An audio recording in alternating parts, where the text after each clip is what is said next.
eu sou Verônica Lima, eu sou coordenadora de comunicação da AJOR, Associação de Jornalismo Digital. A gente faz parte da coalizão em defesa do jornalismo. É uma satisfação muito grande para a gente participar desse evento, justamente porque a gente faz parte da coalizão desde antes dela ser coalizão, né? A gente participou e esteve presente na construção da coalizão desde o início, além da parceria com a Repórter Sem Fronteiras que a gente tem. É uma alegria muito grande a gente estar aqui. Além disso, para nós aqui da AJOR, estou falando nós, mas aqui eu quero que vocês entendam também que estou incluindo elas três, porque é uma satisfação, uma alegria muito grande estar aqui mediando uma mesa com mulheres que lideram 3 associadas nossas, né? Tão importantes para a gente. Essa agenda do gênero é fundamental para a AJOR, numa pesquisa recente entre as nossas associadas. Então, a AJOR representa mais de 150 veículos de jornalismo do Brasil inteiro, das 5 regiões no Brasil, e numa pesquisa recente que a gente fez entre as nossas associadas, a gente conseguiu comprovar que as nossas associadas são majoritariamente lideradas por mulheres, né? Então, a gente, na AJOR, a gente aposta que as mulheres são parte fundamental da renovação e da inovação do jornalismo, né? Essa renovação que é tão necessária, né? Seja na questão da pauta do jornalismo, mas também na gestão das mulheres como empreendedoras do jornalismo, né? E também como sujeitas das pautas, como jornalistas, mas também sujeitas dos temas abordados nessa pauta, né? Então, é uma satisfação muito, muito grande. E também no contexto que a gente vive, né, em que as mulheres são comprovadamente, a gente tem diferentes pesquisas mostrando que as mulheres jornalistas são mais vulneráveis, né, estão mais vulneráveis aos ataques. A gente fez, a coalizão, né, fez um levantamento dos ataques aos jornalistas em geral durante as últimas eleições, e a gente vê que, infelizmente, as mulheres estão sempre mais vulneráveis, até pela misoginia, por todo um machismo estruturante, mais que estrutural, estruturantes das relações que a gente está. Então, é muito satisfatório. E agora, falando pessoalmente, eu sou jornalista, doutora em comunicação pela UF, mestre em comunicação midiática pela Unesp, e eu também tive uma trajetória por algumas organizações que tratam de gênero especificamente, e ainda faço algumas consultorias. Então, é uma honra para mim também, pessoalmente, estar junto dessas jornalistas que eu já admiro há muito tempo, né? Então, muito obrigada pelo convite e estou muito feliz de estar aqui. Hoje, então, a gente vai falar nessa mesa um pouco aprofundar um pouco o que a gente vinha falando na mesa anterior sobre a questão da cobertura de uma forma geral, como que ela deveria ser ou como ela pode ser na perspectiva dos direitos, né, das mulheres, a importância dos veículos de gênero especificamente, e os desafios que a gente enfrenta enquanto mulheres, mas também enquanto jornalistas mesmo, os desafios pessoais e profissionais. Então, e aí eu vou sempre apresentar antes da fala cada uma delas, para a gente ter sempre fresco na cabeça, logo em seguida elas falarem. Então, é a Vitória mesmo que começa, né? Só me certificando aqui. A Vitória Régia da Silva, ela é jornalista, diretora executiva da Gênero e Número, organização que trabalha há 8 anos nessa área. Ela é conselheira da AJOR e é graduanda em Diversidade e Impacto Social pela PUC do Rio de Janeiro. Por favor, Vitória, uma salva de palmas para essa mulher maravilhosa. Oi, gente, bom dia. Prazer estar aqui falando com vocês e participar da construção desse evento também super importante. Agradeço a Coalizão e a Repórter Sem Fronteiras. Bom, tenho a difícil missão de falar um pouco nessa minha fala inicial sobre a cobertura da mídia, né, no geral sobre esse tema, para a gente entender um pouco das lacunas e como a gente precisa avançar. Para começar minha fala, queria trazer um exemplo bem prático. Quando a gente. Acabei de jogar feminicídio no Google, fui na parte de notícias, e aí a primeira notícia que aparece, peço desculpas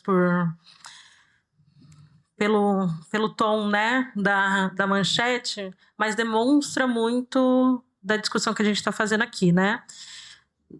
A última notícia que aparece sobre o tema é do G1, e a manchete é a seguinte: mulher que teve couro cabeludo e dentes arrancados diz ter sofrido tentativa de feminicídio por ciúmes.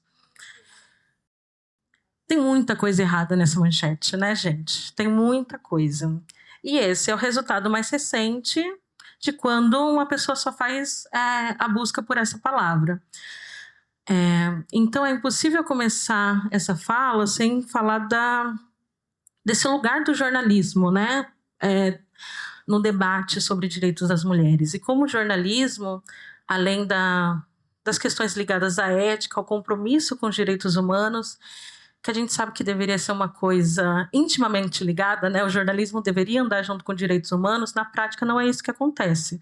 O que a gente ainda vê é reprodução de violência, a reprodução de revitimização, a reprodução de conceitos que a gente não deveria estar mais trabalhando em 2025, né? Aí eu trouxe aqui os pontos, porque, enfim, esse tema é muito extenso para a gente poder conversar, mas como que a mídia, então, cobre esses temas e como deveria cobrir para garantir uma abordagem ética e comprometida com o direito das mulheres?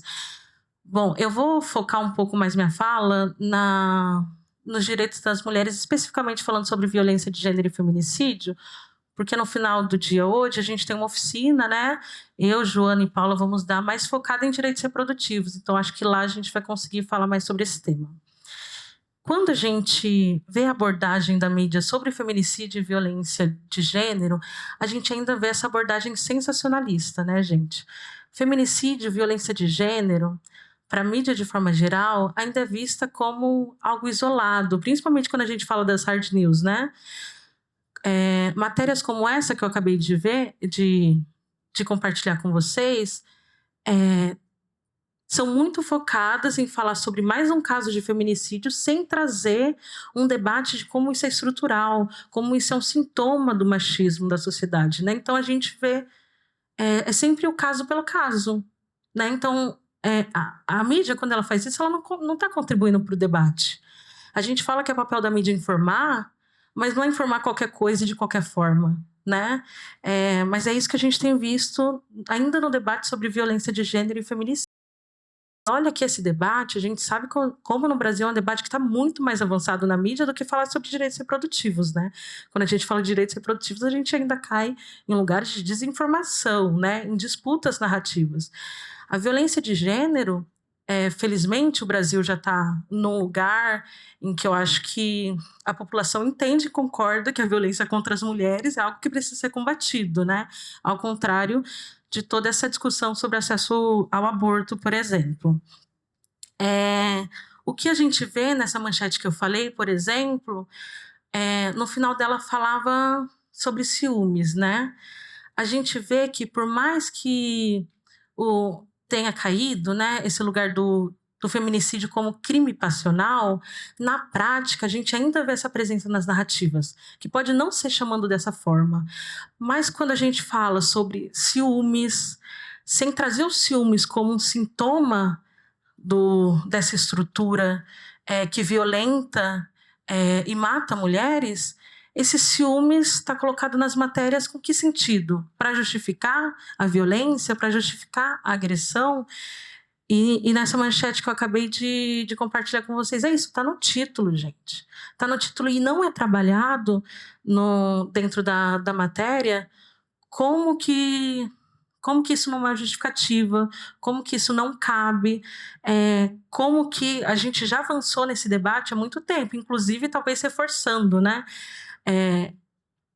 Reforçando coisas básicas que para a gente, né? Lembrando que o feminicídio não é um crime passional, por exemplo. Esse tipo de aprofundamento da cobertura a gente não vê, em geral, na grande mídia ou nas hard news, quando a gente vai falar de violência de gênero. A gente ainda vê frases, né, infelizmente, como matou por amor e outras expressões que romantizam essa violência. Um outro ponto, a gente ainda também vê presente na mídia essa exploração da dor da vítima e dor familiar. A gente estava há pouco falando aqui, a Tati estava falando da sensibilidade das mulheres jornalistas, né, a lidar com pautas sensíveis. Não é isso que a gente vê de uma forma ampla quando a gente vai falar dessa cobertura. A gente ainda vê, a partir não só de texto e das entrevistas, né, mas a partir de fotos, vídeos, esses depoimentos que sempre reforçam esse lugar de sofrimento e que não é um problema, gente, mas novamente, feminicídio e violência de gênero não é uma questão isolada, ela está dentro de uma estrutura social. Fora que isso não informa, né? Fora que focar nisso não informa a população dos direitos, de como buscar ajuda, de como isso é uma responsabilidade, inclusive, do Estado. A gente ainda vê, né, cenas e títulos sensacionalistas, bem naquele estilo, né, policial que a gente está acostumada. Então, a gente ainda tem um debate muito grande pela frente, né? O que a gente vê é uma cobertura, no geral, midiática, e aí especificamente falando de hard news, muito desconectada do debate de gênero. E é isso, gente, não falta... esse debate está posto, né? Não falta jornalistas que tenham experiência nesse tipo de cobertura. Tem uma questão, sim, que eu já vou falar mais, de formação, né, dos jornalistas para lidarem com esse tema, a gente sabe que tem, mas não há desculpa para, em 2025, a gente ainda ter que ler manchetes como essa. A gente vê também, foi falado na mesa anterior, né, como nos últimos anos, principalmente a chamada mídia tradicional, tem tentado introduzir dentro das suas redações, não diria somente esse debate, né, mas essa cobertura. Vitória Damasceno estava aqui falando um pouco sobre isso, mas eu queria trazer um contraponto, né, de como essas editorias e essas figuras, né, que no próprio relatório fala sobre essa figura da editora de gênero, que apesar de ser super interessantes em contexto da mídia tradicional em que isso não existia, como isso não resolve a questão. A cobertura de gênero não é uma cobertura separada da cobertura jornalística. Ela é transversal. Não adianta a gente ficar criando editorias para falar sobre gênero totalmente descolado de economia, de saúde, de educação, e fora que isso não vai para frente. A gente teve experiências recentes, que bom que o Todas ainda existe, mas Celina no Globo, Capitu, que também foi na Folha, se não me engano, que acabaram depois de alguns anos, porque isso não se mantém. A gente precisa que a cobertura de gênero esteja no DNA dos veículos jornalísticos. Isso não quer dizer que todos os veículos vão falar só sobre gênero, mas como um veículo jornalístico brasileiro fala qualquer coisa do Brasil ou da democracia, sem falar sobre uma perspectiva de gênero e raça, e classe também. É impossível, não está fazendo jornalismo brasileiro. Eu tenho comprado um pouco esse debate, porque eu acho que é um problema quando a gente vê os veículos de gênero só nessa perspectiva nichada, né? Parece que o que a gente faz é menor do que veículos que trabalham para a defesa da democracia, como se o que a gente fizesse não fosse a defesa irrestrita da democracia, a defesa que coloca na centralidade, né, a maior parte da população. Me controla, hein, Verônica? Você sabe? Você sabe o que eu falo. Não vou falar muito de direitos reprodutivos e desinformação, porque a gente vai falar isso mais na oficina. Mas queria reforçar, né, que feminicídio é um problema estrutural, não casos isolados, que a cobertura deveria estar focada em mostrar os padrões, né, gente? Como o perfil dos agressores, as falhas nos sistemas de proteção e a ineficiência do Estado. O Estado tem obrigação, o Estado brasileiro tem obrigação de proteger todas as mulheres. Quando uma mulher morre vítima de feminicídio, o Estado falhou. É isso que o jornalismo precisa falar. Não é só colocar, claro que é importante falar sobre o perfil dos agressores, do agressor, mas é importante a gente trazer esse contexto mais amplo, porque esse problema, senão essa questão nunca vai ser resolvida se a gente só focar no individual. É importante, então, eu trabalho com dados, né, gente? Então vou puxar a sardinha para os dados, porque eu acho que dados são uma ferramenta importante para a gente aprofundar esse debate, né? E também queria falar, enfim, a gente tem muitos desafios e oportunidades, a gente sabe que a gente sofre com uma pressão comercial, uma busca por audiência, que aí vai incentivar esse sensacionalismo, essa busca por clique, como falta formação de gênero para jornalistas. Quem fez faculdade de jornalismo e teve uma aula sobre gênero, levante a mão, por favor, porque eu nunca vi isso na minha faculdade. Eu fui buscar isso em outros cursos. Olha, tem uma pessoa... Depois compartilha que universidade é essa pra gente. Porque na grade obrigatória a gente não tem nem direitos humanos de uma forma geral. Quem dirá falar sobre gênero. Então, é esses os jornalistas que estamos formando. E para finalizar, eu acho que a gente tem oportunidades para uma cobertura mais responsável, trabalhando na capacitação dos jornalistas, né? Então, tendo mais espaços como esse, mas também mais treinamentos sobre essa cobertura, sobre linguagem não discriminatória, sobre uma abordagem ética de violência de gênero. E também, minha recomendação é a gente buscar sempre usar mais dados e ouvir especialistas, né, gente? A gente tem pesquisas, tem dados oficiais, e a gente tem fontes, seja acadêmicas, sejam ativistas, falando sobre o tema. O jornalismo precisa ouvir essas pessoas que estão na base, trabalhando para fazer dessa sociedade uma sociedade sem violência de gênero, né? Então, o jornalismo precisa andar mais de mãos dadas com, né, a sociedade civil, com quem está lutando pelos direitos humanos, e não de uma maneira separada, como se a gente fosse uma outra força desconectada da sociedade brasileira. Enfim, é isso. Muito, muito obrigada, Vitória. É sempre muito bom te ouvir. Vão anotando aí, gente. Vai ter rodada de perguntas.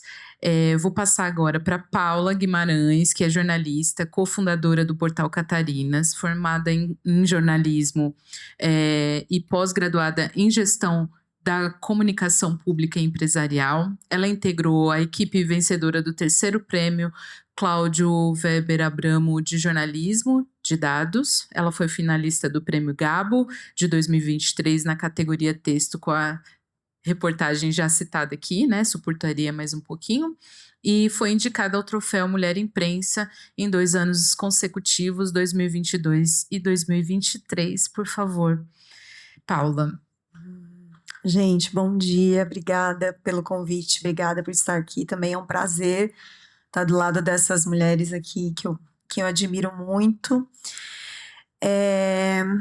Que bom que a gente tem esses espaços de reflexão, né, porque mesmo que a gente esteja numa mídia feminista, né, que trabalha esses temas, a gente também muitas vezes entra no cotidiano e precisa muito debater, porque temos muitas questões, muitas indagações que nos pegam todos os dias. Então, tá aqui é muito importante que tenham mais eventos como esse, né?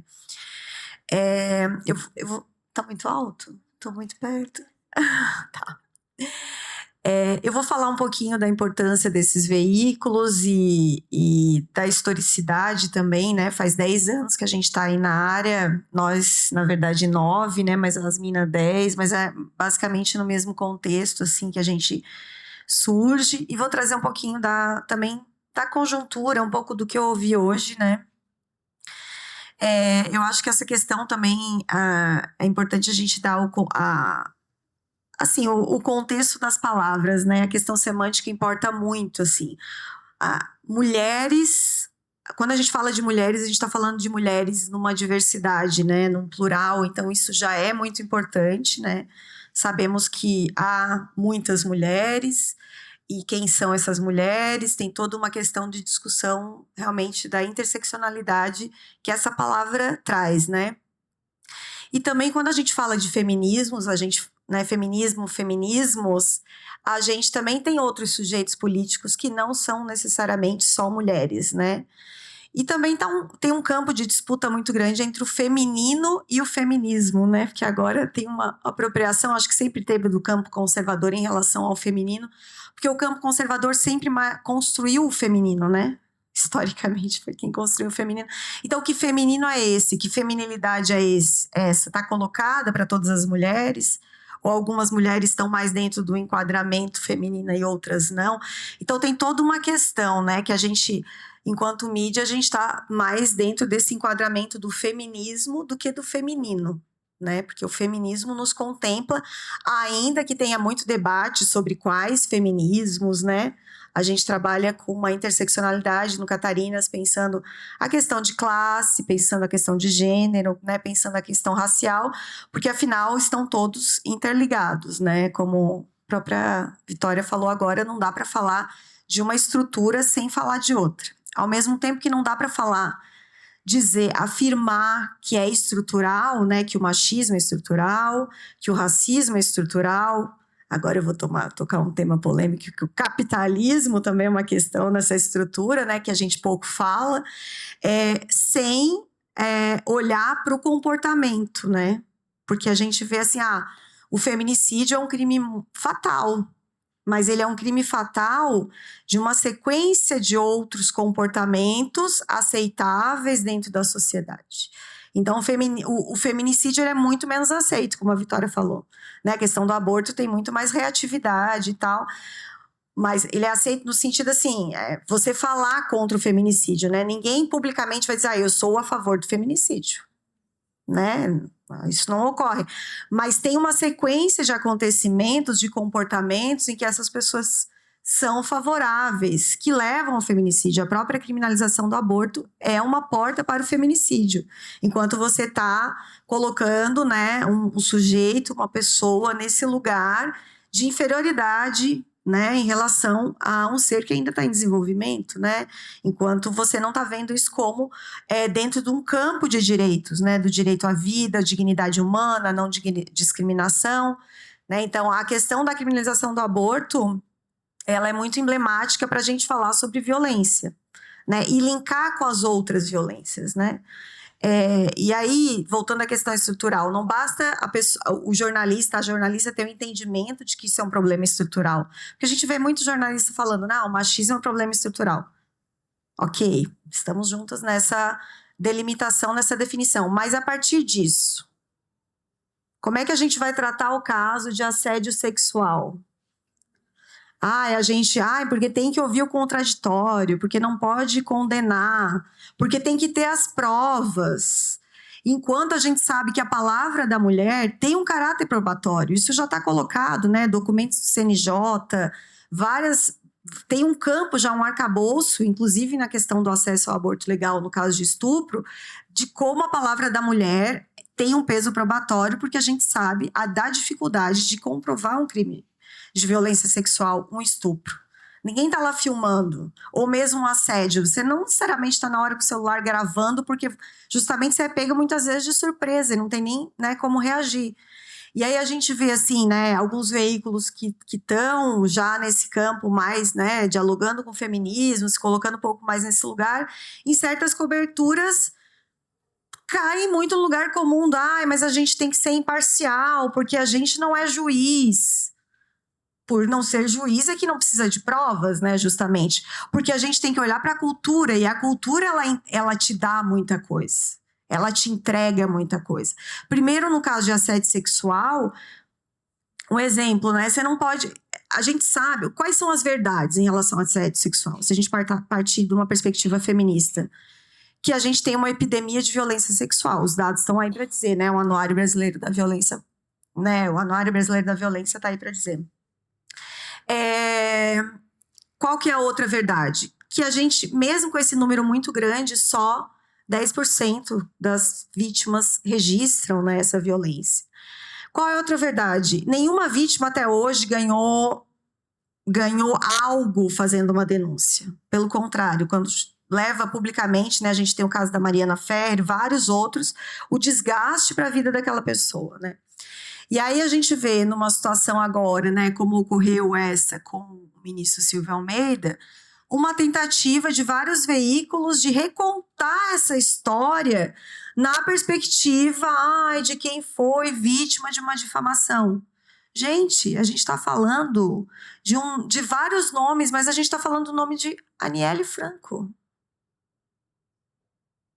Basta. A palavra da vítima basta. E a gente está falando de Aniele Franco. Então, assim, vamos cuidar com esse jornalismo que se diz imparcial, mas tem lado. Porque se a gente diz que tem uma estrutura que é machista e a gente fica dizendo que a gente é neutro e a gente é imparcial, a gente está de um lado. A gente está escolhendo um lado. Porque não basta reconhecer que a estrutura é machista e na hora de fazer jornalismo, porque a gente não é juiz, porque a gente não quer condenar. O feminismo também não está aí para condenar. Nós não somos de um feminismo punitivista. Até porque para ir para o cárcere demora muito, né? E a gente sabe o cárcere para quem que é destinado, né? Então, assim, não é sobre isso. Mas a gente quer falar, refletir sobre essa cultura. Que isso não seja permitido e aceitável. É basicamente sobre isso. Isso não necessariamente é condenar a pessoa, mas condenar a atitude, o comportamento daquela pessoa e que ela se reconheça. E que se vier a público, vai ser muito mais admirado do que ficar apontando para quem denunciou. Né? Apontar para o Me Too, apontar para outras organizações que fizeram a denúncia, porque tem que ter a prova. Não, organização de acolhimento de vítima não tem que ter prova. Quem tem que produzir prova é a polícia. Esse órgão que tem que produzir prova. E ainda assim lembrar que a palavra da vítima tem caráter probatório. É sobre isso. Né? E aí, voltando, eu acho que o backlash está muito nesse lugar, né, da autocensura, dessa coisa de recuperação de uma neutralidade, de uma imparcialidade, em que pese, né, que a Tati falou, a necessidade muitas vezes de ter uma certa neutralidade para dialogar com outros públicos. No Catarinas, a gente tem pensado em ser mais acessível, né? Não a palavra neutralidade em si, mas em deixar mais acessível tudo que a gente faz, porque a gente fez uma pesquisa e o nosso próprio público disse que a gente quer que vocês falem uma linguagem mais acessível e a gente tem feito isso para também atingir outros públicos, né?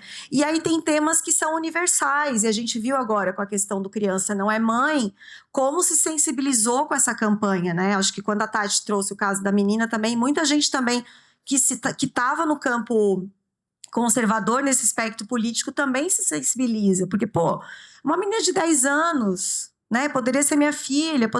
Então, eu acho que ativando certas mensagens, cuidando com essa informação, tornando mais acessível, acho que a gente consegue dialogar mais.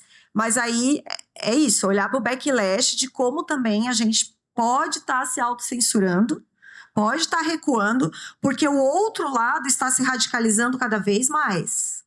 Muito mais, né? E aí a gente vê um governo também um pouco nesse sentido agora, que é, né, um governo em tese progressista, que também se autocensurando, que não quer dialogar, que não quer falar sobre aborto, que não quer falar, né, que pega só o tema do feminicídio porque é o feminino, não é o feminismo, né? Então, assim, é difícil para a gente também, né? E a gente que está no lugar de gestão, de jornalista, eu, por exemplo, queria fazer muito mais jornalismo, mas eu também não posso, por uma questão de sustentabilidade, eu também preciso ser gestora, então eu saio pouco, né, me dou o direito de sair, e até porque, se eu for fazer casos como aquele que a gente fez com o Intercept, eu acho que fica um pouco insustentável, né? Até para o nosso corpo, assim, porque como a Tati disse, aquele foi um caso que eu levantava, sei lá, 7, 6 da manhã e ficava até meia-noite trabalhando nele. Então, é assim, ao mesmo tempo que é muito triste, mas a gente também estava ali muito engajada e querendo o final daquele caso. Eu acho que isso é o jornalismo também com essa frente pelos direitos humanos e feminista, é que a gente só sossegou quando a gente viu o final, né, como a Tati disse, a mãe dizendo que é alívio. Porque se a gente não garantisse aquele direito, a gente ia se sentir muito responsável. Então, também é dar a notícia preocupada com o impacto que aquela notícia vai ter. Não é a notícia pela notícia, porque tem que dar a notícia. Mas, assim, as pessoas envolvidas nessa notícia estão protegidas? Essa é uma pergunta. Vou concluir. Então, há 10 anos, quando a gente começa no momento da primavera feminista no mundo, né? Foi a pauta do aborto que leva a essa efervescência no Brasil, né? Contra o PL do Eduardo Cunha, que queria retirar até mesmo o direito à pílula do dia seguinte. Então, a gente nasce nesse contexto e na América Latina também vários outros veículos nascem nesse contexto. E aí tem pesquisadoras olhando para vários desses veículos dessa época e vendo que vários já não estão no ar, vários já não estão funcionando porque já é resultado desse backlash. E é um backlash em que as big techs estão junto nesse backlash, porque antes a gente, Facebook, abriram as portas, democratizaram, né, as possibilidades para a gente fazer jornalismo, e agora a gente está vendo nesse refluxo que está totalmente contrário, porque o nosso conteúdo não é entregue, porque a gente não está botando grana, então eles também não querem saber do nosso conteúdo, que por outro lado o aborto entrega e não é censurado, né, os anti-aborto entregam muito mais. Então, assim, a gente tá sentindo isso nos veículos. E a gente está lá com muita resistência. Tem alguns veículos que já estão nos grandes financiadores, outros não chegaram lá. A gente não está nos grandes financiadores, a gente está fazendo a miúde, né?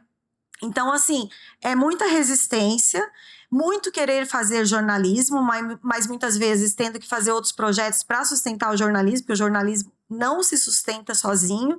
Então, também pensar em financiamento, como é que a gente sustenta esse jornalismo sem que esse jornalismo tenha que fazer 1000 coisas para poder fazer jornalismo, que é o que se quer fazer. Porque a autocensura também se dá pela falta de financiamento, né? Gente, é isso. Obrigada.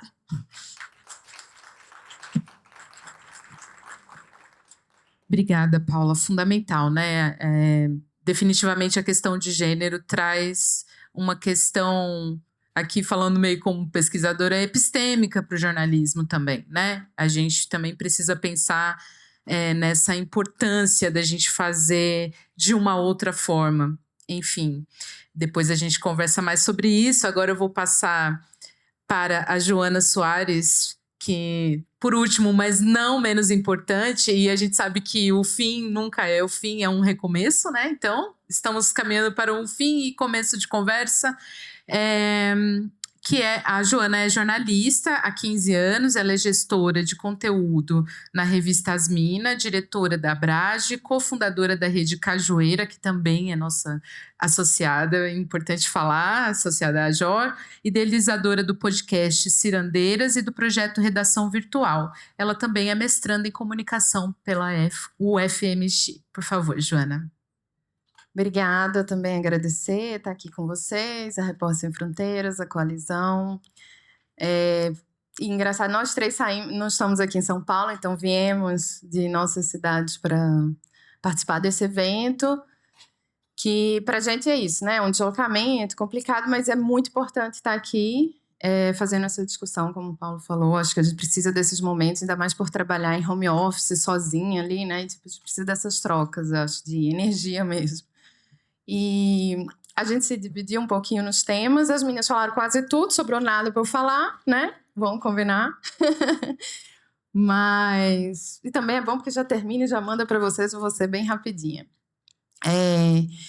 E eu fiquei de falar mais sobre essa parte desse desafio, que não é só profissional, é pessoal também, né? A gente, enquanto jornalista, feminista, mulheres, que está envolvida nas pautas de gênero, está envolvida com as nossas próprias pautas, com as nossas próprias vidas, né? Principalmente nas pautas que tocam os nossos corpos mesmo, né? Que a gente fala muito nesses 3 veículos que estão aqui representados, de direitos reprodutivos, e a gente está falando sobre os nossos direitos. Que mulher não passou por um momento reprodutivo, seja de um aborto espontâneo, um aborto provocado, ou uma situação que precisou fazer uma intervenção hospitalar, né, no corpo, enfim. E quantas vezes a gente não é violentada em chegar nesses lugares. E eu trabalhei muitos anos na mídia tradicional. Tem 3 ou 4 anos que eu estou na mídia independente, que eu estou na Asmina, há 3 anos.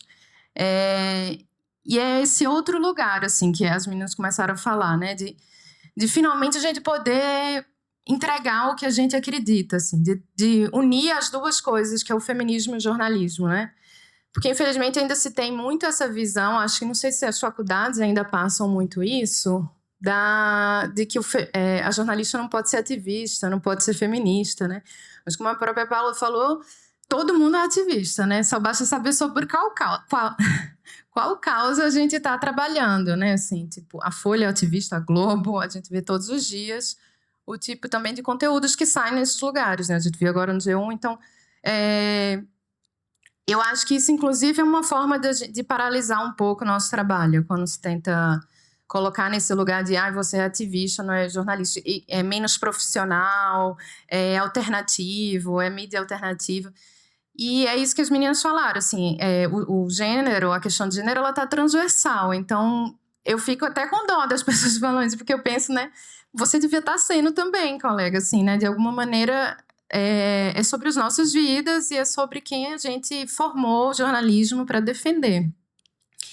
E nesses veículos a gente trabalha muito em parceria também, né? As Minas, Gênero, Nome e Catarinas, que hoje, assim, estão quase uma década aí de história de, tipo, por que precisou ter veículos feministas? São liderados e fundados por mulheres, porque é isso, é muito difícil ter mulheres nas lideranças dos jornais tradicionais, comerciais. E elas fazem, e as mulheres que estão nesses lugares, eu sei, tem muitas aqui que podem trabalhar na mídia tradicional, faz esse trabalho de formiguinha, assim, que vai passando despercebido lá dos interesses econômicos e políticos dos veículos que trabalham, e elas vão conseguindo publicar, graças a Deus, porque tem um grande alcance, né? Infelizmente, o poder está na mão de poucas mídias, o Intervoz está aqui para falar muito sobre isso também, né?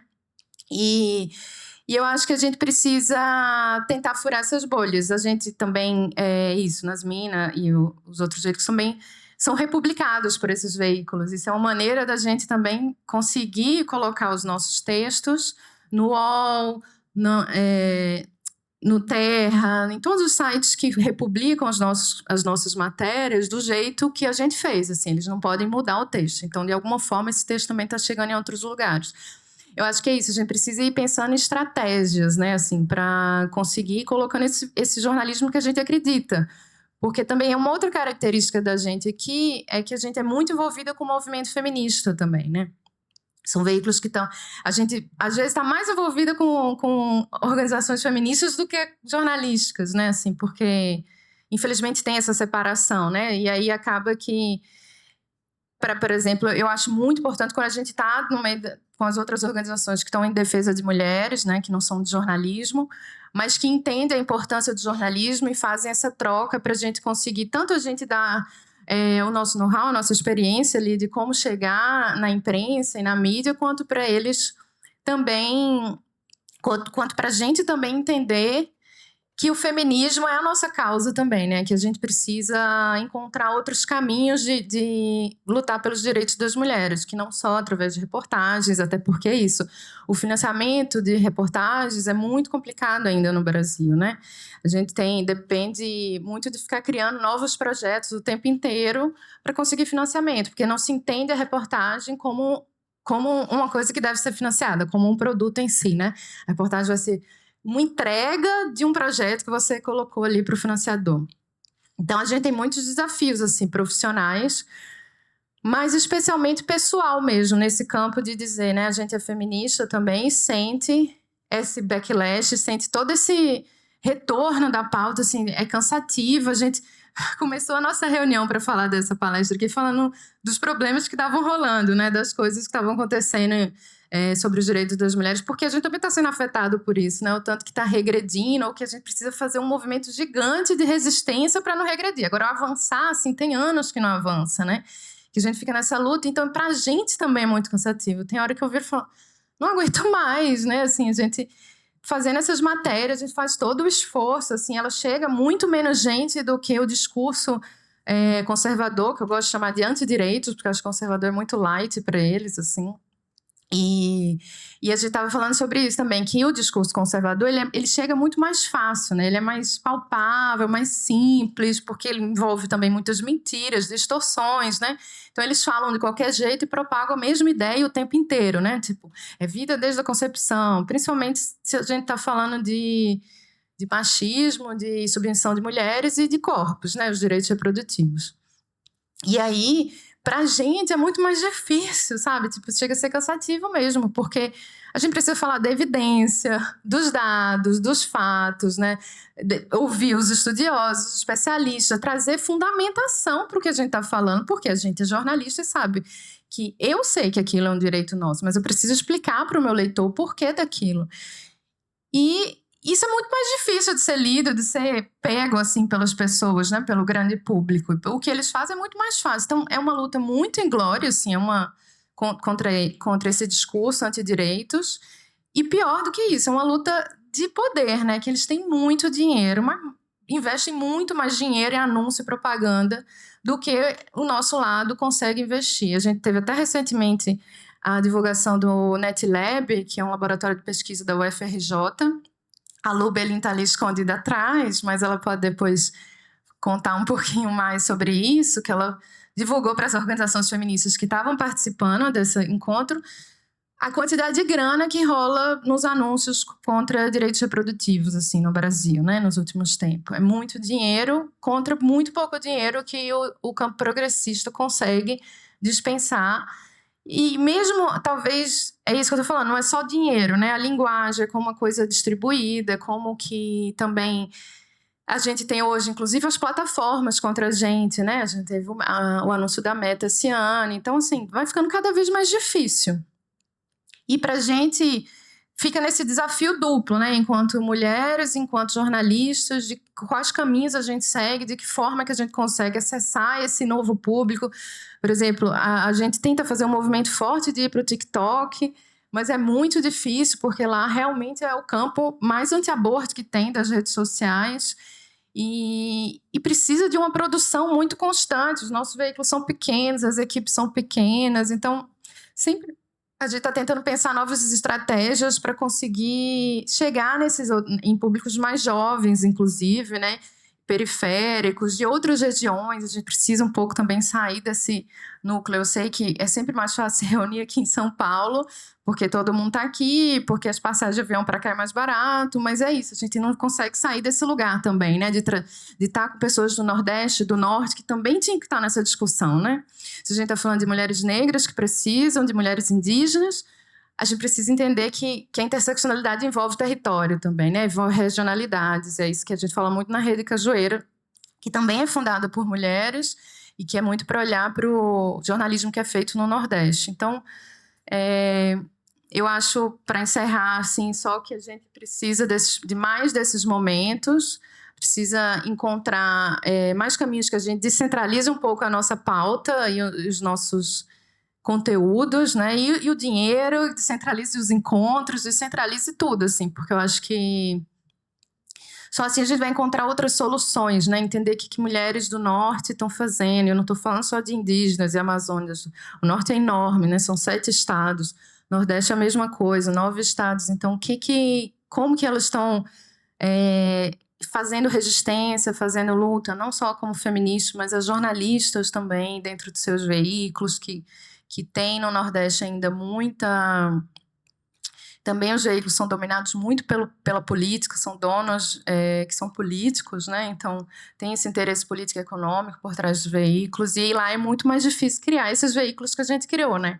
Porque o dinheiro não vai para lá, os financiadores não vão também. Então, tem todo esse sentimento, assim, que eu acho que eu misturei um monte de coisa aqui, mas eu queria muito ouvir vocês também, para a gente continuar conversando e entender, depois disso aqui também, talvez pensar como que esse evento pode se estender não só para o mês de março, né? Assim, não só ser hoje, mas a gente construir uma rede, talvez, de discussão e um grupo de jornalistas, mulheres que podem fazer essas trocas de fontes, de formas de abordagem, que cada um está precisando. Eu tenho um grupo de jornalistas freelancers no Brasil que faz um pouco isso, aí pensando aqui que também pode existir de mulheres, que a gente possa pensar táticas mesmo de resistência, assim, porque uma delas eu até tinha comentado com vocês naquela conversa que a gente teve, de tipo, nessas matérias de feminicídio, a gente sabe que hard news é corrido, né? Que a galera tem que fazer em meia hora ali e construir esse texto ridículo. Mas O que pode ser feito, assim, por exemplo, em toda matéria de aborto, a gente sempre tem um parágrafo, toda matéria, falando quais são os 3 casos onde o aborto é legal no Brasil. Às vezes, a gente também tem essa prática nas matérias de feminicídio, por exemplo. Toda matéria vem com um parágrafo contextualizando para um link para algum lugar que você entenda que aquilo não é um caso isolado, como a Vitória estava falando. Enfim, a gente precisa, enquanto mulheres que estão em diversos veículos, em diversas atuações, pensar estratégias juntas, que eu acho que faz muito mais diferença quando várias cabeças diversas pensando que vão ter ideias diferentes, né?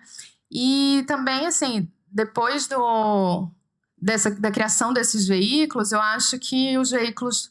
A gente forçou um pouco também os veículos tradicionais a ter um pouquinho de vergonha na cara também, né? De tentar fazer um outro movimento, assim, de ter mais pessoas negras na redação, de parar de falar crime passional. Infelizmente, ainda poucos dias atrás a gente viu sendo falado crime passional, mas eles foram obrigados a fazer algum movimento. Então, eu acho que, por menor que seja, por mais difícil que seja esse trabalho que é feito no pequeno ali, ele sempre planta várias sementes aí para continuidade. E só para fechar, eu estava falando com a Sheila e a Lu ali atrás, porque a gente já está ficando velha, né, amigas? Eu estou querendo aposentar. E aí porque teve uma pergunta no início aqui, né, de que conselho daria para os estudantes. Acho que foi a Cris que pediu para dar. Aí a gente brincou, não faça. Mentira, eu sou super entusiasta, eu quero que faça porque eu preciso aposentar, eu preciso saber que tem mais gente aí continuando e fazendo esse trabalho massa, que no fim das contas a gente gosta, né? A gente sofre, mas a gente gosta muito, senão a gente não estava fazendo isso até hoje. E a gente precisa de uma nova geração de mulheres mais engajadas, jornalistas, e que tenham já chegue chutando a porta de que não existe imparcialidade, entendeu? De que não existe essa de que eu não posso ser ativista e jornalista. Já começa com outro entendimento, assim, que a gente demorou um pouco, né? Enquanto jornalistas velha de guarda aqui, a gente ficou uns bons anos dizendo que era imparcial, né? Porque era isso que mandavam a gente dizer, afinal de contas. Obrigada, gente. Obrigada, Joana. Sem dúvida, é maravilhoso que esteja sendo gravado, vou reforçar, para depois a gente também disseminar isso, vai ser compartilhado no YouTube, eu acho que é importante. A gente vai ter que ficar falando para sempre isso, sendo que tá tudo bem, a gente vai se posicionar, não é que tá tudo bem, todo mundo tem uma posição, né? Fala de um lugar, então não existe essa questão de imparcialidade, e também quem está na graduação também tem que enfrentar, eu como pesquisadora, né? Ah, você é pesquisadora, ativista, também sou, né? E a gente também pensar em todas essas frentes, na importância desse diálogo, na importância também desse associativismo, de estar junto, né?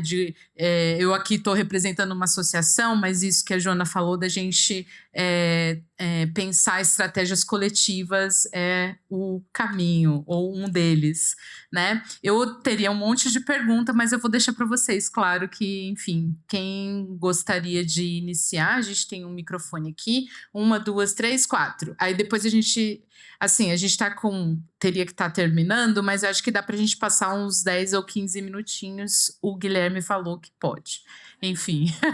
Ninguém tá com fome para almoçar. A gente tomou um café bom e tal. E a Charlene tá fazendo uma cara ótima para mim. Enfim. Sim, a gente come rapidinho depois. Mas é isso. Oi, bom dia. Eu vou ficar em pé, que eu sou pequenininha. Eu sou Marta Raquel, eu sou do Jornalistas Livres.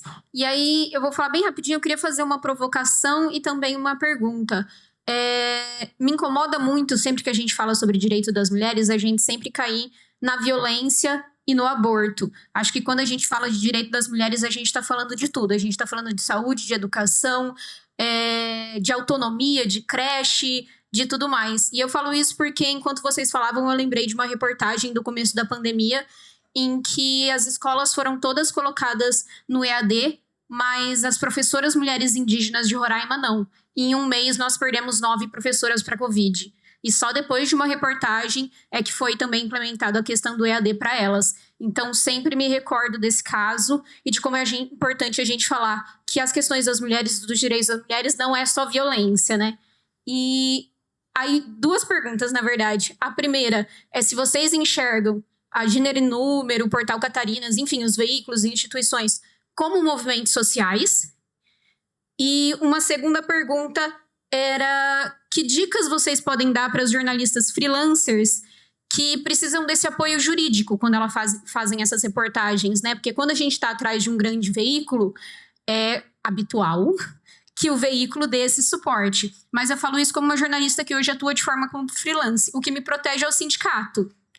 Mas e para quem não é sindicalizado, existe alguma organização que possa dar esse suporte? Porque isso acaba fazendo com que a autocensura faça parte do nosso dia a dia. Certo, a gente vai fazer a rodada primeiro. Então tem acho que mais 2 pessoas ali atrás e ela aqui na frente. Oi, gente, bom dia. Eu queria aproveitar, já que vocês tocaram no assunto de redes, né? Eu trabalhei em 4 anos dentro de jornalismo dentro de um veículo de jornalismo periférico. E a gente tinha muita dificuldade de fazer com que algumas pautas fossem acessadas. Mas era muito engraçado que quando a gente levava ela para a personificação da pessoa, igual ela trouxe, eu fiquei pensando muito sobre isso, quando a gente fala sobre o direito da mulher ser feliz, da mulher ter direito à saúde, das mulheres terem direito à educação dos seus filhos, fica muito mais fácil da gente acessar elas, assim, né? Porque independente se ela é feminista ou não, ela precisa desse direito. Hoje eu trabalho numa organização de terceiro setor e fica mais claro para mim quando eu consigo contar a história dessa mulher e ver que outras mulheres se identificam e como o algoritmo me ajuda a dar potencialização para essa história.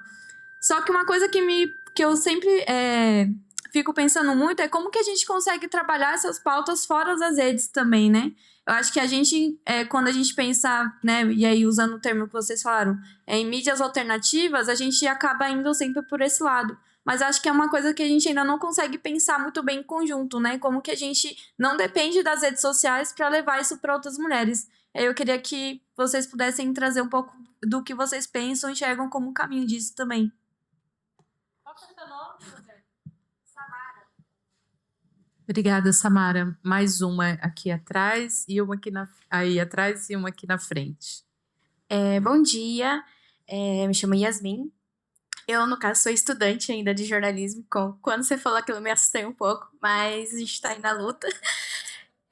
Respondendo a sua pergunta que você tinha falado, eu estudo é uma faculdade nova, tá? E quando você perguntou se as escolas, ou no caso, as graduações estão se importando em questão de gênero, mas no caso da minha faculdade, a Fapcom, lá é composto por muitas mulheres, embora seja uma faculdade católica, elas ainda se impõem muito com as mulheres, até porque são 40 alunos na minha sala e, sei lá, 30 são mulheres. Então, por exemplo, nesse semestre a gente está tendo aula justamente de culturas e artes brasileiras. E no caso, a minha professora, eu vou deixar uma indicação para vocês, ela é escritora e ela fala, tem um livro dela que é Apenas uma Mulher Latino-Americana.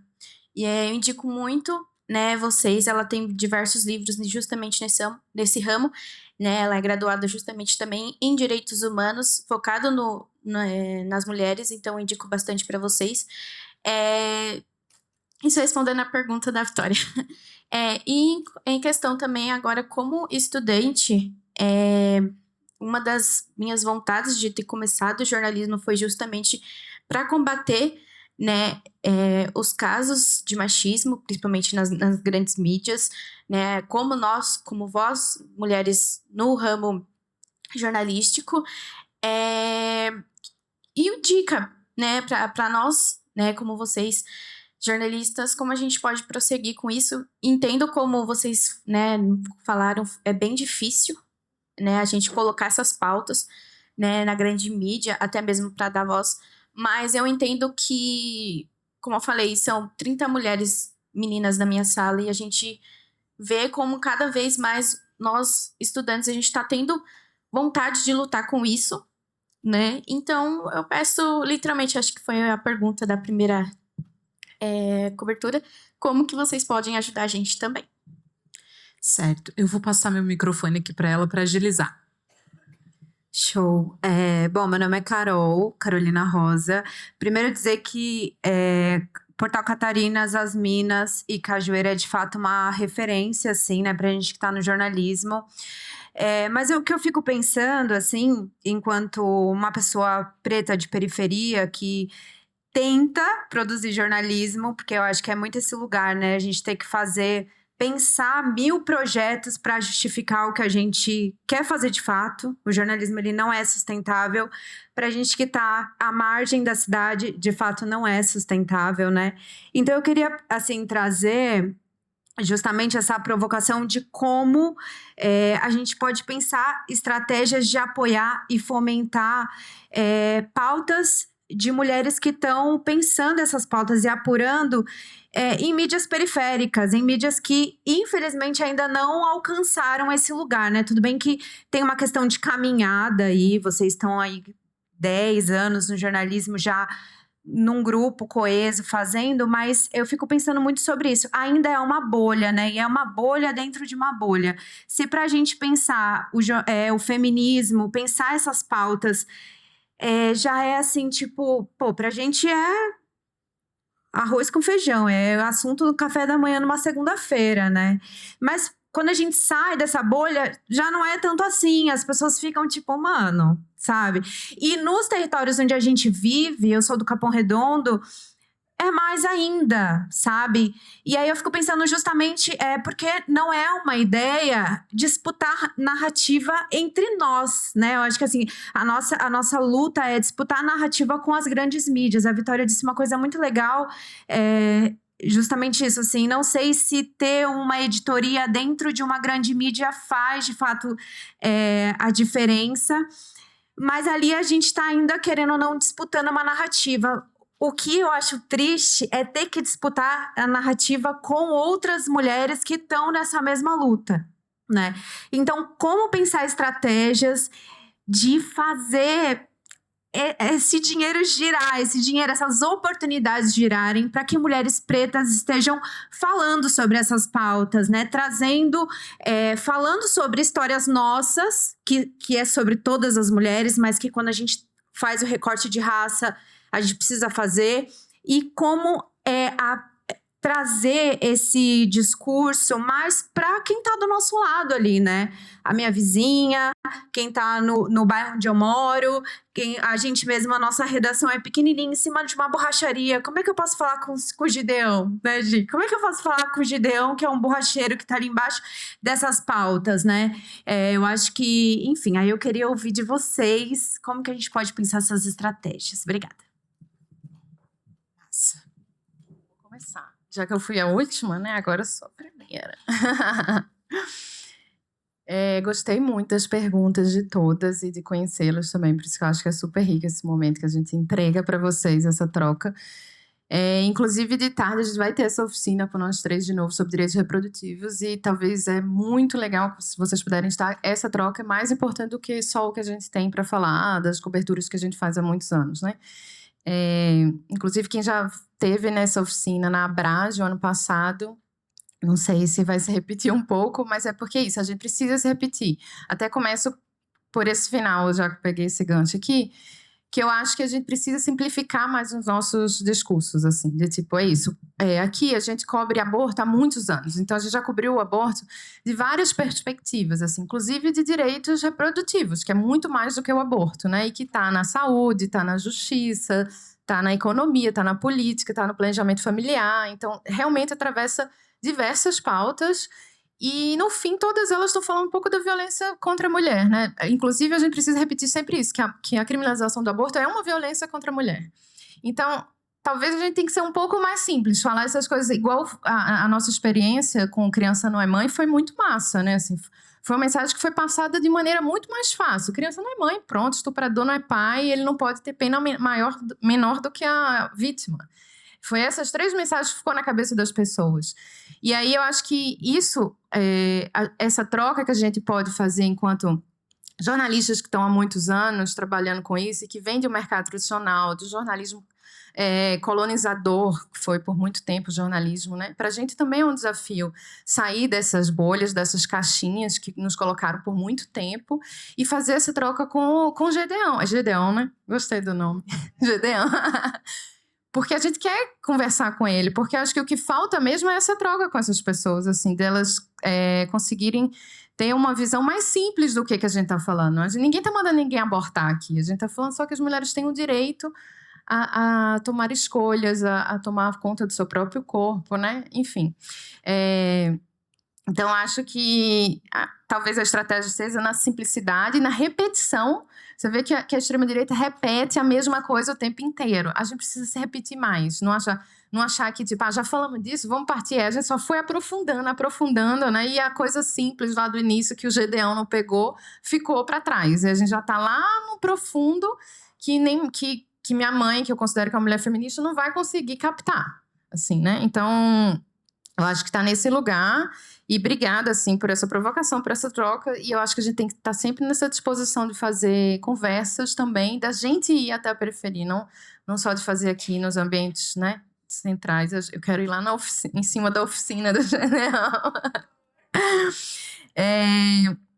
E aí a Raquel, voltei aqui para a Raquel, falei já um pouquinho disso, que eu acho que realmente os direitos das mulheres é sobre tudo, por isso que não dá para ter uma editoria. E é muito fácil nas minas, assim, a gente pensar em pauta com recorte, porque tudo tem recorte de gênero, né? Porque tudo, infelizmente, a situação é muito pior para quem é mulher, LGBT, mulheres negras, pessoas pobres, enfim. E a gente consegue colocar esse olhar, porque é isso, a gente também não cobre só mulheres, né? A gente cobre muito a pauta LGBTQIAPN+. Então, ela está em todas as situações, a gente consegue fazer um recorte. Em praticamente 95% das pautas, a gente vai conseguir fazer esse recorte e olhar para quem são esses grupos mais vulnerabilizados.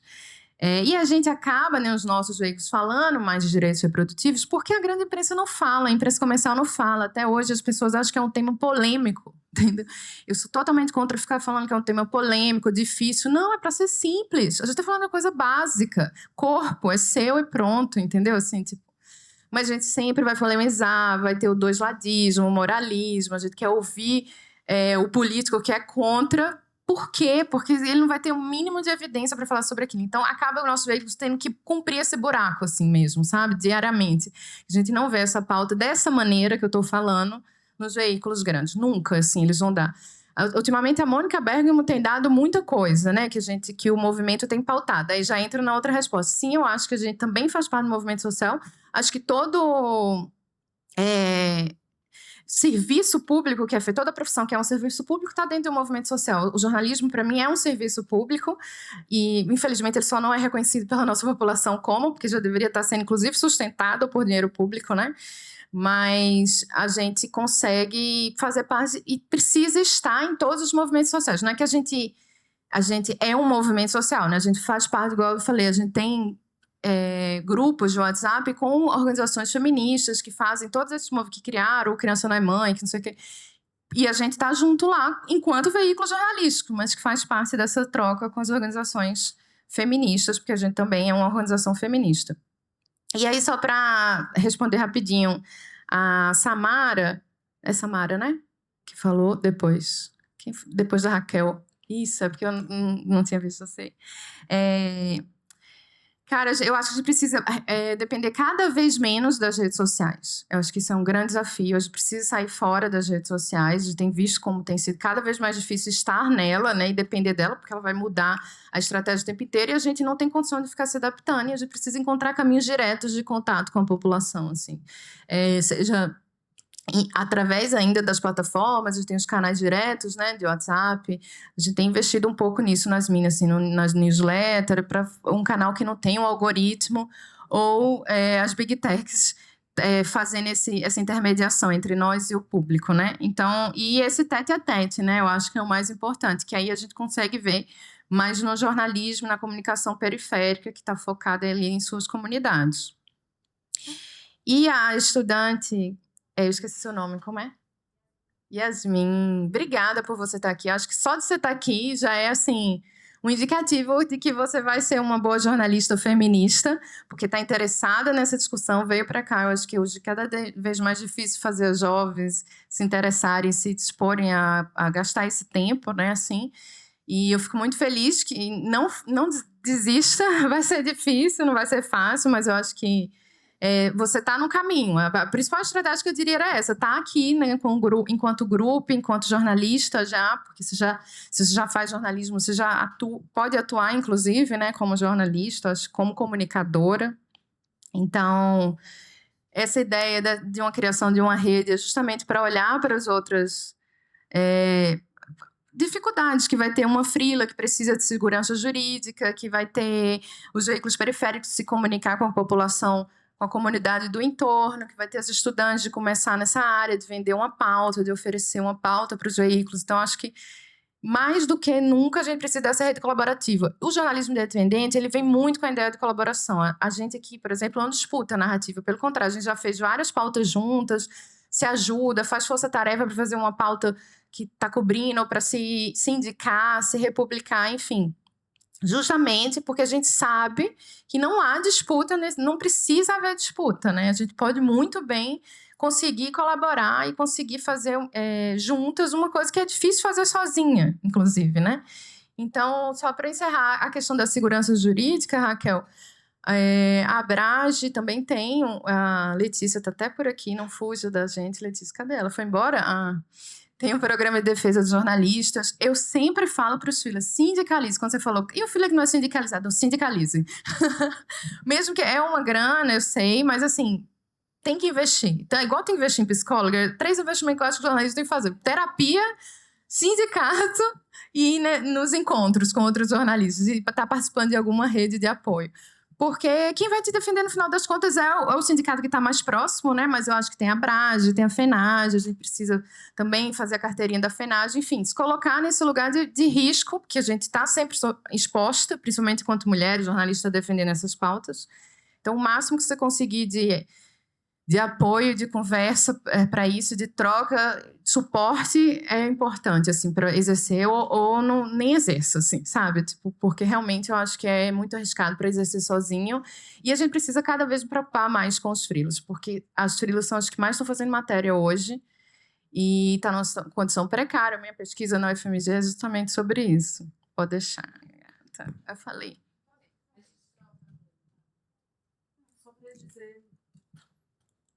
Rapidinho, só para dizer que a gente não vai fazer outra rodada, mas depois a gente vai ficar aqui todo mundo juntas, né? Então aí a gente conversa pessoalmente. Vamos lá. E aí, Paula e Vitória já encerrando. Tá, vamos lá. São muitas perguntas, mas acho que a Joana já passou muito bem por elas.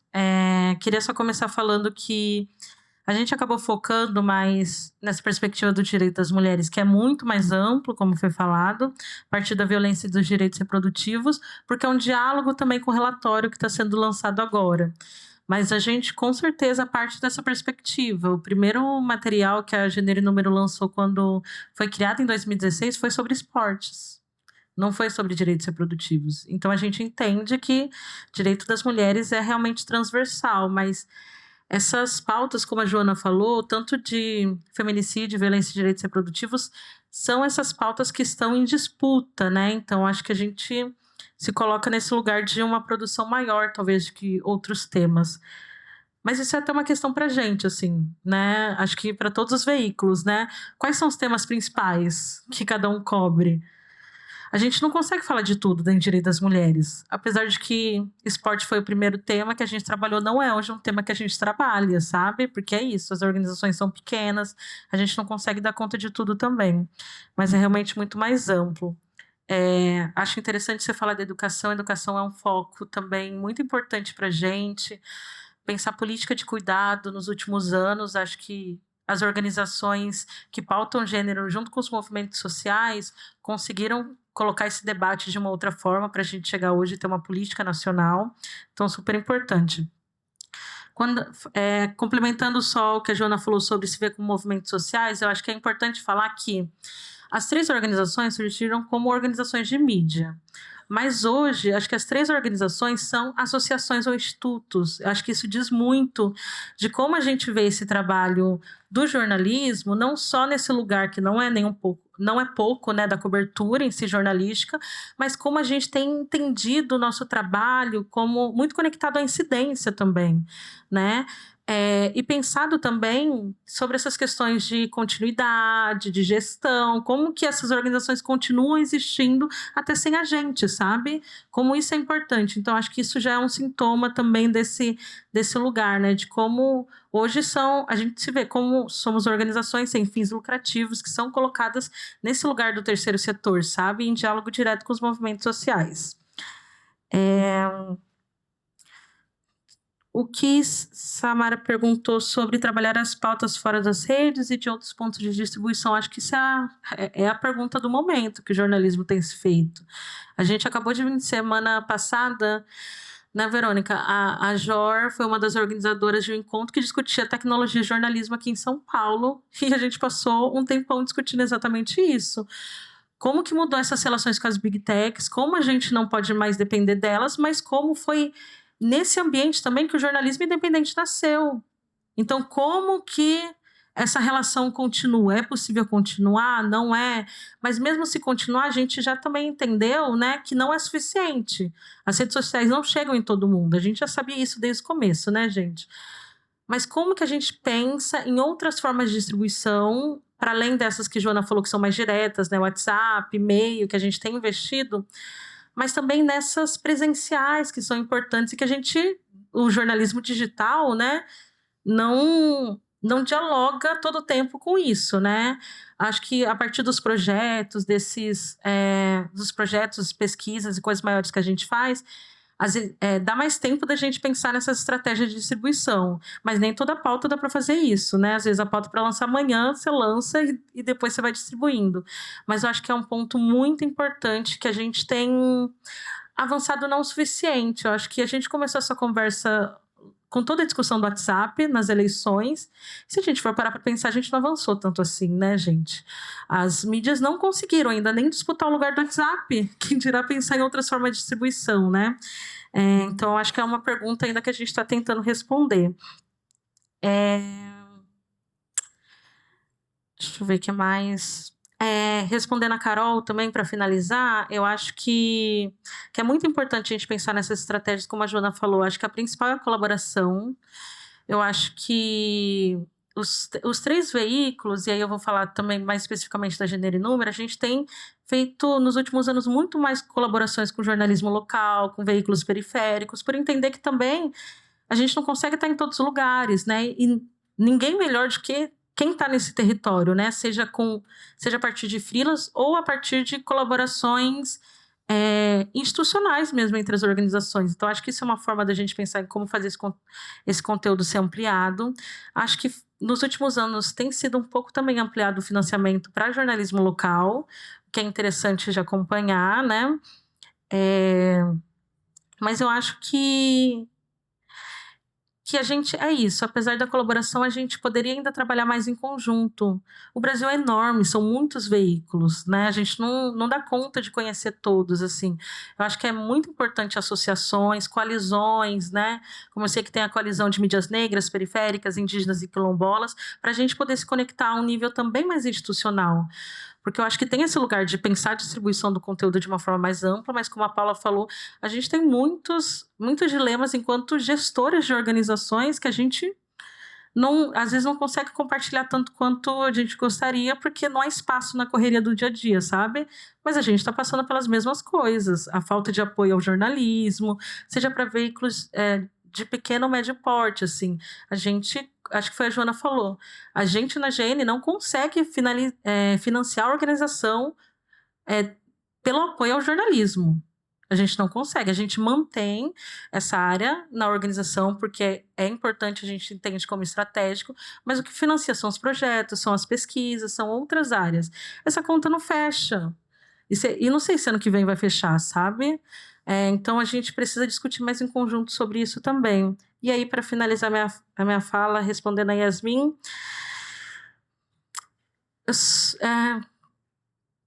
minha dica, né? Eu acho que, como a Joana falou, minha dica principal é vocês não desistirem, por mais que o cenário seja desafiador. Porque o cenário, acho que para o jornalismo, nunca deixará de ser. Porque sempre vai ter alguma coisa acontecendo, né? Acho que a gente está num momento específico, assim, de backlash, de tudo isso que a gente falou, mas aí que se faz ainda mais importante o papel do jornalismo, sabe? Se faz ainda mais essencial essa próxima geração de jornalistas. Porque sem jornalismo não há democracia, né? Se a gente não conseguir também incentivar a próxima geração de jornalistas, eu particularmente vou achar que, pessoalmente, que eu falhei, assim, que a gente falhou enquanto organizações, enquanto jornalistas, sabe? Quando eu comecei a trabalhar, o cenário também não era favorável. A gente passou e sobreviveu, assim, mais ou menos, a 2018, né? Tá em debate isso aí. Mas a gente conseguiu passar por isso, sabe? A gente vai passar de novo. A gente já está se preparando mentalmente para o ano que vem, sabe? Porque a gente sabe que vai ser difícil. Mas é importante contar com mais gente. E eu acho que a próxima geração tem um lugar muito importante, inclusive nesse diálogo maior com as redes sociais e com essas possibilidades de outras narrativas, de trazer outras coisas que a gente ainda não conseguiu pensar, sabe? E conta com a gente. Acho que a gente precisa trocar mais, sabe? Ter mais espaços como esse para que vocês também se sintam à vontade para não só ocupar, mas para vocês liderarem também esse espaço, né? Acho que eu quero um mundo em que as mulheres, pessoas LGBTs e negras liderem o jornalismo, não só participem dele. Coisa arada, né? Não sei, agora eu vou só complementar, porque é muita coisa realmente. Acho que foi falado aqui de tornar o conteúdo mais acessível, né? De fazer matérias que a gente consiga chegar nessas outras pessoas. É sempre muito essa questão de furar a bolha, né? Mas eu também queria pensar que a gente tem vários públicos no Brasil, né? Várias audiências, né? Tem gente que ainda ouve rádio, né? Não tá todo mundo nas redes, então assim, a gente também não vai chegar em todo mundo. Eu acho isso um pouco ilusório, a gente achar que vamos chegar em todos os públicos. Não vamos chegar em todos os públicos, a gente não tem capital para isso, a gente não tem, né? A gente vai trabalhar nas emergências e eventualmente a gente consegue fazer materiais que vão tentar puxar outras audiências, né? E aí eu vou dar uns exemplos aqui também, fazer um marketing.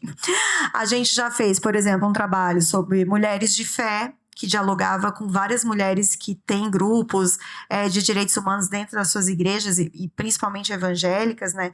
A gente fez um que era paternidades plurais, que aí vai trazer diversidade de homens, inclusive homens trans também, que estão nessa questão, movimento pela paternidade responsável, né? A gente fez um material também sobre comida de santo, que dialoga também com as religiões de matriz africana, né? A gente fez um que era Semeando a Vida, que era com mulheres indígenas, falando com sementes, que também quais são os públicos, né? A gente vai atingir quem? Quem são essa totalidade desse público? Então, são vários públicos para se atingir, não só para chegar, como para falar também com eles e sobre eles, né?